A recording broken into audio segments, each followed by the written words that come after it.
29-year-old Kelsey Berreth has been missing since Thanksgiving. The flight instructor and mother of a 1-year-old was last seen at this Safeway in Woodland Park, Colorado, near her home. A cinnamon roll pan had blood on the tinfoil on top of it. There was blood on top of the coffee maker. Woodland Park police returned to Patrick Frazee's home today. A routine follow-up, they say, as they continue to look for his missing fiancé, Kelsey Berreth. They spent the weekend searching his property, and Flora sent a new drone video from our sister station in Colorado Springs shows the aftermath of that search.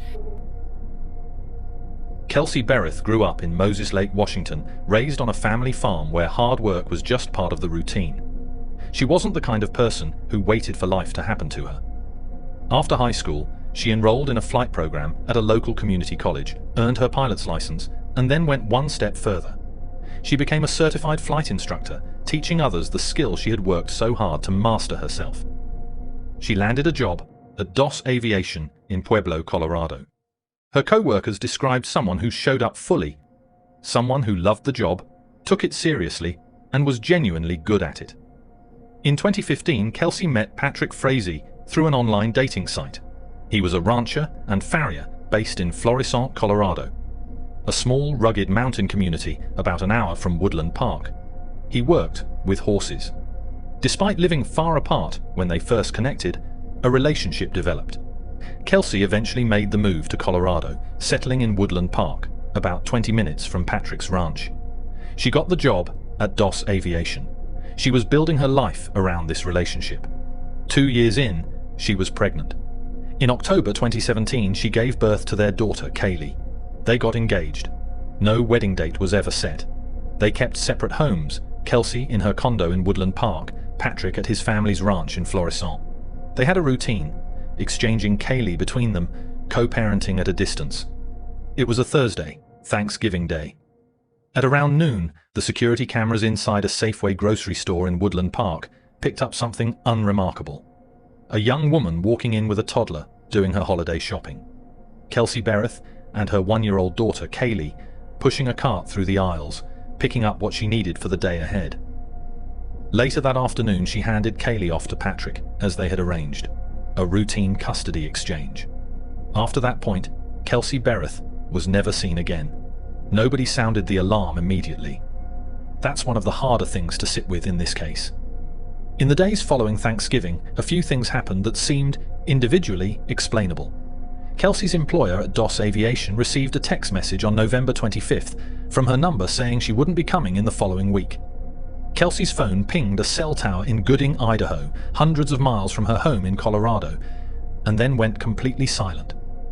Patrick Frazee, when asked later, said the last time he had personally seen Kelsey was during the custody exchange on November 22nd. He said she had texted him on November 25th. Cheryl Berreth knew her daughter. She knew how Kelsey texted. Short, casual, no punctuation. But the messages coming from Kelsey's phone in those days felt different. Choppy, stiff, like someone trying to sound like Kelsey without quite pulling it off. On December 2nd, 2018, 10 days after Thanksgiving, Cheryl Berreth called the police and reported her daughter missing. 29-year-old Kelsey Berreth has been missing since Thanksgiving. The flight instructor and mother of a 1-year-old was last seen at this Safeway in Woodland Park, Colorado, near her home. If she's out there, doesn't want to be contacted, just let us know that she's safe, and we'll let her family know. A vigil Sunday organized by her brother-in-law was held in Washington State, where some of her family lives. If they see her anywhere, please say something. A Facebook page has been set up for the missing mom with updates on her case. Good afternoon. I'm Chief Miles DeYoung, Chief of Police for the City of Woodland Park. I'm going to give you a brief timeline and kind of bring you current with where we're at right now. Kelsey's been missing and been reported missing by her mother, Cheryl, since Sunday, December 2nd at about 12:37 p.m. Officers were able to contact her place of employment at DOS Aviation down in Pueblo, Colorado, and were advised that they had received a text from Kelsey's phone on the 25th of November stating that she would not be into work the following week. Cheryl did reach out to Kelsey's fiancé, Patrick Frazee, and he called her back saying that he hadn't heard from her since November 25th when Kelsey texted him. Reports are correct that Kelsey's phone gave a location near Gooding, Idaho on November 25th at about 5:13 in the afternoon. We've executed search warrants on Kelsey's home as well as both of her vehicles. We are treating Kelsey's disappearance as a missing persons case at this time. We have not identified anyone as a suspect and are asking the public for any information that might help us find her. And at this time, Kelsey's mother, Cheryl, would like to say a few words. I'd just like to talk to you a little bit about Kelsey. She's not the kind that runs off.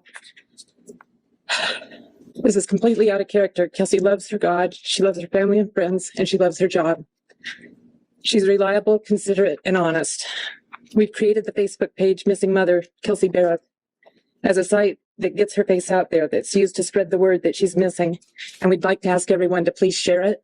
Don't use it as a place to speculate, interrogate, or to dog the administrators.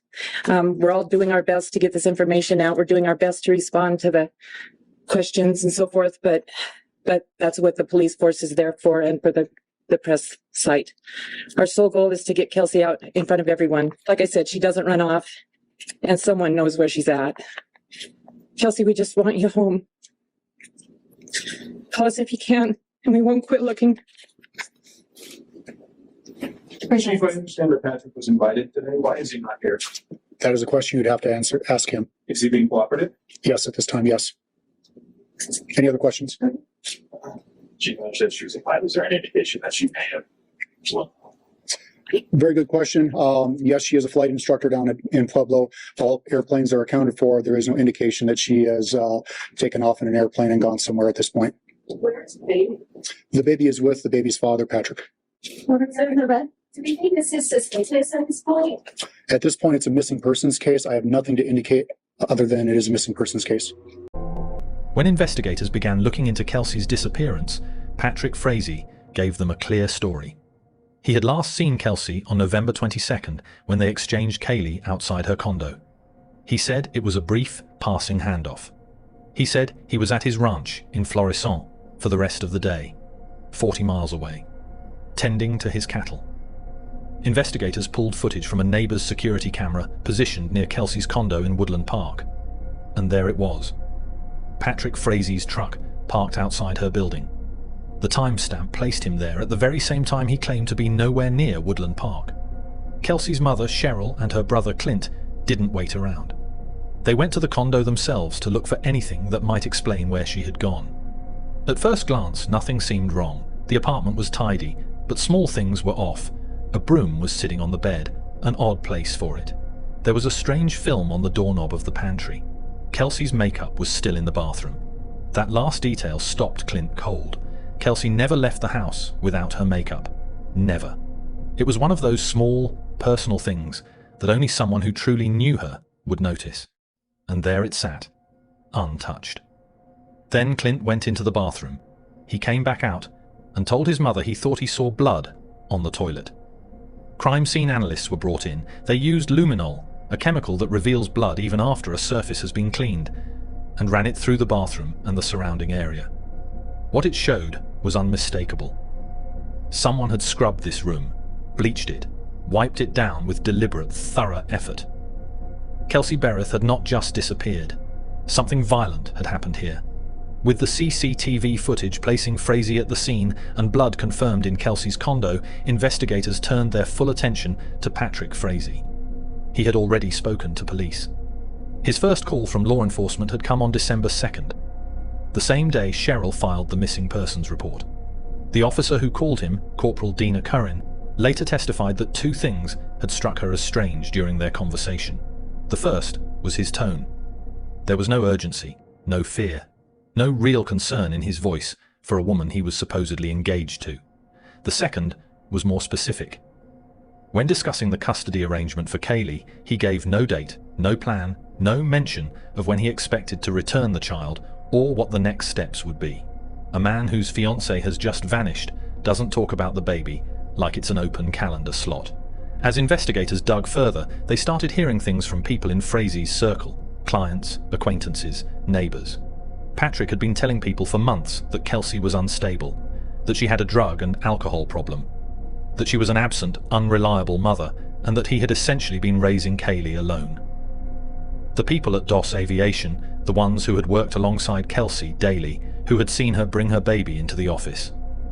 There was no version of Kelsey Berreth that matched what Patrick Frazee had been saying about her. Investigators also noted one other telling detail. In the days and weeks after Kelsey was reported missing, Patrick Frazee never once tried to contact her. No calls, no texts.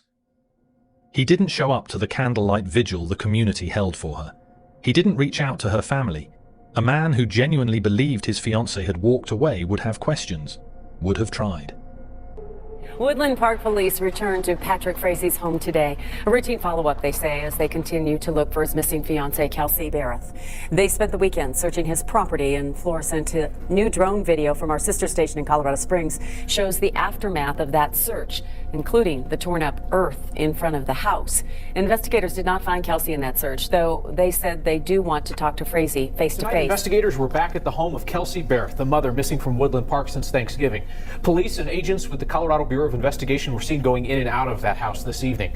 But if investigators are close to a break in this case, they're not talking about it. Good evening, Kristen and Kyle. Yeah, police put out a news release saying that Kelsey's still missing and there are no arrests in her disappearance. The only new activity really down here was the sight of investigators entering and leaving Kelsey's home. They left with brown bags, but they didn't say what they took. Now, an evidence response team was also seen leaving the police station earlier this evening. That's where we are. Woodland Park Police, they did, again, in that news release tonight, say they're following new information that comes in daily and they're making progress, but it's not clear exactly what that means. Now, today marks day 28 since Kelsey's disappearance. She was last seen shopping at a Safeway with her one-year-old daughter, not far from where we are now. Investigators say that her fiancé, Patrick Frazee, told them he did see Kelsey later that day when he went to pick up their daughter, and investigators actually searched his property earlier, or actually last week, and they wrapped that search up over the weekend with no findings or anything. Kyle, Kristen? It certainly looks like something's shifting, something's changing with that activity. All right, Jordan, thank you. When investigators obtained Patrick Frazee's phone records, they found something that had no obvious explanation. In the days surrounding Kelsey's disappearance, before and after November 22, Frazee had made dozens of calls to a single number. The number was registered to a woman in Idaho, a nurse named Krystal Lee Kenney. At this point, investigators didn't know who she was or what her connection to Frazee was. After Kelsey vanished, her phone had pinged a cell tower in Gooding, Idaho, which happened to be in the same general area. They tracked Kenney down. When they first approached her on December 15th, she didn't cooperate. But 5 days later, on December 20th, 2018, Krystal Lee Kenney sat down with investigators and started talking. What Kenney revealed to investigators tore apart everything Patrick Frazee had been presenting to the world. Krystal and Patrick Frazee had been in an on-and-off romantic relationship since 2006. 12 years, running alongside his entire relationship with Kelsey. While Kelsey was pregnant with Kaylee, while the two of them were engaged, Patrick was maintaining a secret with a woman in Idaho. The affair wasn't simply ongoing. According to Krystal, Patrick had been talking about Kelsey in a very specific way, and for a very long time. He described her as a problem. He asked her to kill Kelsey, not once, not twice. 3 separate times before Thanksgiving 2018. The first attempt came months earlier, in September, when Kenney knocked on Kelsey's door pretending to be a neighbor. She stood at the threshold of that condo and could not go through with it. She backed out each time. 3 times she couldn't do it. Based on Krystal's testimony and the physical evidence recovered by investigators, here is what prosecutors laid out in court. On November 22, 2018, after the Safeway trip, after the custody exchange, Patrick Frazee returned to Kelsey's condo in Woodland Park. He had a baseball bat. He beat Kelsey to death. A blood spatter expert testified that she was struck between 10 and 15 times. Her last words, according to what Frazee later told Kenney, "Please stop." After the killing, Frazee stuffed Kelsey's remains into a large black tote bag, loaded it into the bed of his pickup truck, and drove to his family's Thanksgiving dinner. He arrived late. His brother Sean later testified that Patrick wasn't there when the family sat down to eat. Surveillance cameras at a Woodland Park gas station captured Patrick that same day, filling a canister with gasoline. After the killing, Patrick called Krystal Kenney. He didn't explain what had happened. He used a simple, cold phrase. "You need to come now. You have a mess to clean up." Krystal packed her supplies, the kind of protective gear she used at the hospital for blood-borne pathogens. A full coverall suit, boot covers, a hairnet, gloves, and bleach. Then she drove 13 hours through the night, from Idaho to Colorado. Frazee handed her the keys to Kelsey's condo. Krystal cleaned the crime scene. She scrubbed the walls, the floors, and the bathroom. She worked with the focus of someone who knew exactly what she was dealing with. She collected bloody materials, bagged them, and took them with her. When I first walked in, I found blood all over the floor. I saw blood up the wall. I saw blood on this wall. Did you say, correct me if I'm wrong, did you say that you cleaned off some of the appliances? I did. I wiped the front. There was blood on the front of the dishwasher. There was blood on the front of the stove. There was that cinnamon roll pan had blood on the tinfoil on top of it. There was blood on top of the coffee maker. There was blood. In fact, I had to climb up. There was a blood spatter up high. How'd you climb up? I just climbed up right here. So when you say blood spatter on there, can you go ahead and point to the areas Here. Down this. Okay, hold on, let me get a picture of it. Go ahead, put your finger. So with this broom, can you point to the area where you saw the clean blood up on the wall? And just hold it there so we can get a picture of that. Okay, anywhere else? Oh, it was the spray was from here all the way. I had to clean up underneath here. Then it was all down here.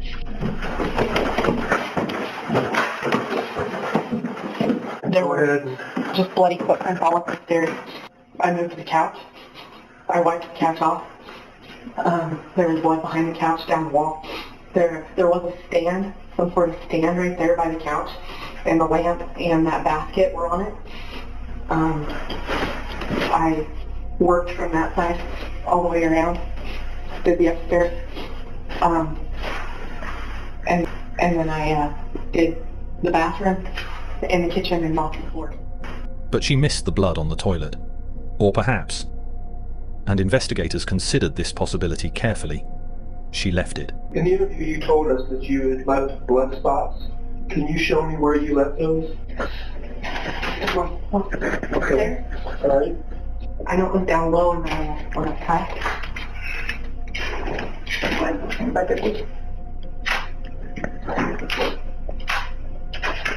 Did you leave blood anywhere else that you didn't clean up? Yeah. Okay. Yeah. Did you touch or manipulate anything in here while you were in here? Yeah, I put laundry detergent in the washing machine and towels in there. I had been instructed to try to wash things, okay, and I didn't do that. You said a towel? There might have been a couple of towels that I put inside the washing machine, but they were just towels from dirty laundry. They didn't have anything on them that I was aware of. Do you remember what color they were? Red. Okay. And do you remember where you got the detergent from? I believe it was sitting with the washing machine. You do? Okay. Anything else that you remember or want to talk about in this area, here in our place? Not that I remember right now, but if I do remember something, I'll... Okay. Okay. We're going to go ahead and shut the video off and leave. It's now 11:30. On November 24th, Krystal met Frazee at a ranch he leased west of Cripple Creek. That night, he burned Kelsey's remains in a metal trough on the property. He also burned the black tote, the bloody materials from the condo, and the baseball bat. His mother was there while it happened. The next morning, Krystal drove back to Idaho. She made a few calls from Kelsey's phone and sent the text to DOS Aviation saying Kelsey wouldn't be in. Then she burned Kelsey's phone. After that, the phone was never used again. 18, it's about 8:30 p.m. or a.m. and we're up at Patrick Frazee's property. So, Krystal, can you again kind of just describe to us right now? First, the container. If you can describe the container that we talked about yesterday again. The container was a black plastic tote that was about this tall and about that wide. And then as far as the container, the tub, if you will, that that tote container was put in. Can you describe that again? It was an aluminum water trough, round, no bottom on it. I parked it right there. I got out. I spoke with him. We talked for probably an hour and a half. He needed to do his chores. He went in and got his little girl. I carried his little girl around while he finished his chores. He gave me Kelsey's phone and gave me instructions on what to do with the phone.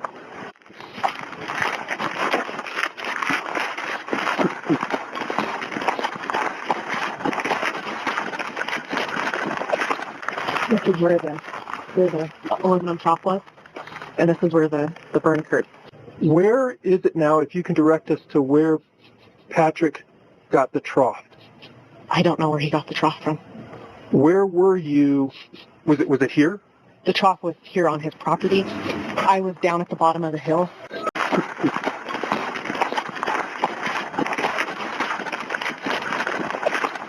This is where the aluminum trough was, and this is where the burn occurred. Where is it now, if you can direct us to where Patrick got the trough? I don't know where he got the trough from. Where were you? Was it here? The trough was here on his property. I was down at the bottom of the hill.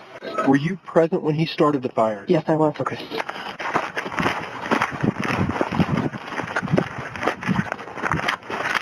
I believe yesterday you said that you also collected wood and put into the burn pit? Yes, I did. Did you recall, or did you go anywhere else, or did you see Patrick go anywhere else? No. What about the accelerant? Do you know that? Obviously, it was gas. Okay. And then he also threw in motor oil.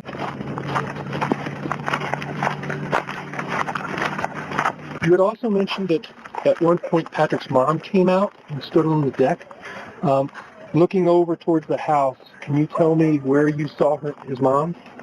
I could just see her stuck out between the two trees. We're going to go ahead and turn the camera off now, and it is 9 a.m.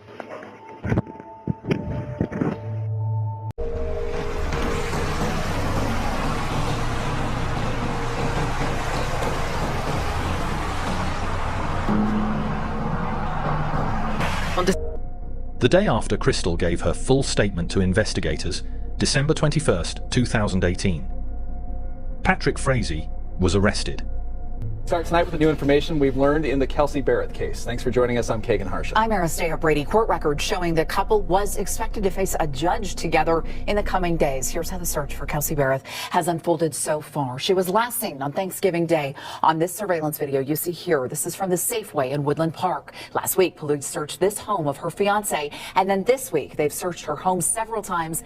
And the breaking news this morning, her fiancé, Patrick Frazee, arrested, charged with first-degree murder. This is where Patrick Frazee is locked up tonight without bond, so he's probably going to be here for quite some time. Meanwhile, in just the last couple hours, I've learned Frazee was set to have a temporary custody hearing next week with the mother of his one-year-old daughter. Now, mind you, this is the same mother he's now accused of murdering. Investigators have recovered a number of items that make us suspicious that the crime did occur at Kelsey's residence. Woodland Park's Chief of Police, Miles DeYoung, is not saying exactly what that evidence is.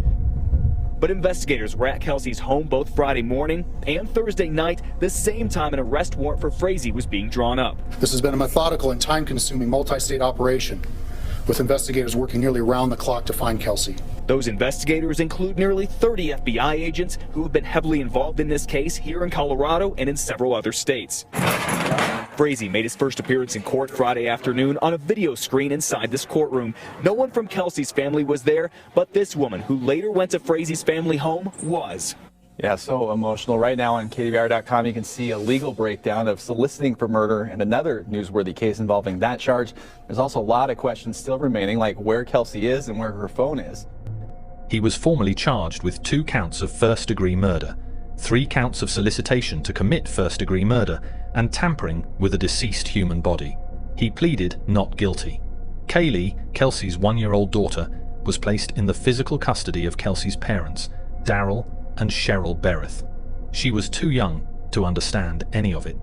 The trial of Patrick Frazee, the Colorado man accused of killing his fiancée, begins today. The trial of Patrick Frazee opened on October 28, 2019 in Teller County District Court in Cripple Creek, Colorado. Krystal Lee Kenney took the witness stand and walked the jury through everything.